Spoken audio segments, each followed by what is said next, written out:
আসসালামু আলাইকুম প্রিয় দর্শক। আমি এখন একটি ধানের জমিতে অবস্থান করছি। আমি আজকে আলোচনা করব আপনাদের সাথে ধানের সবচেয়ে ক্ষতিকর একটি পোকা, যেটা কৃষকদের সবচেয়ে মাথা ব্যথার কারণ, সেটা হলো ধানের মাজরা পোকা নিয়ে আলোচনা করব। আমাদের দেশে ৩ মৌসুমে ধানের জমিতে মাজরা পোকার আক্রমণ লক্ষ্য করা যায় এবং আমাদের দেশে ৩ ধরনের মাজরা পোকা সাধারণত দেখা যায়।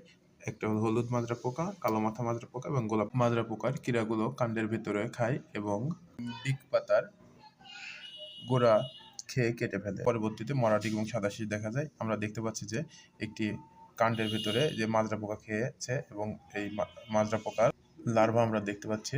যে আসলে এই লার্ভাটা দেখতে কেমন আপনারা দেখতে পাচ্ছেন যে এটাই প্রধানত আমাদের ক্ষতি করে থাকে। প্রধানত এটাই আমাদের ধানের শত্রু।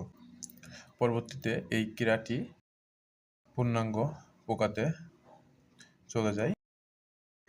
আমি এখন আপনাদের একটি পূর্ণাঙ্গ মাজরা পোকা দেখানোর চেষ্টা করব। আমরা দেখতে পাচ্ছি যে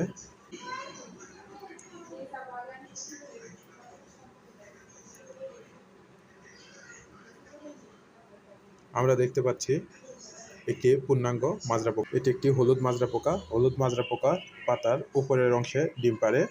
এই মাজরা পোকার আক্রমণের হতে ফসলকে রক্ষা করার জন্য আমাদের যে কাজটি সর্বপ্রথম করতে তা হলো ধান লাগানোর পরপরই আমাদের জমিতে পার্সিংয়ের ব্যবস্থা করতে।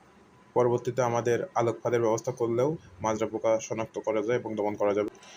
পরবর্তীতে প্রতি বর্গমিটারে 2 থেকে 3টি স্ত্রী পোকার মত বা ডিমের গাদা দেখা গেলে রাসায়নিক দমন ব্যবস্থায় যেতে হবে।